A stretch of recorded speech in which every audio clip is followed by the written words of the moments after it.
Se laskee siis koko ajan. Koko ajan.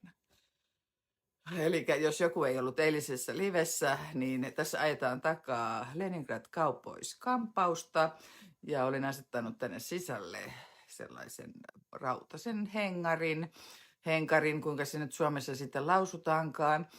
Ja sitten onnistuin tässä puoli tuntia sitten saamaan tämän härvelin pysymään päässäni, mutta se laskee koko ajan. Täällä on siis takana tämä henkarikoukku, kuten näette.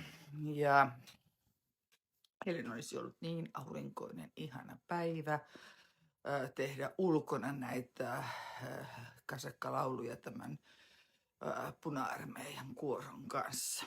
Mutta kaikkia ei voi saada. Ja sitten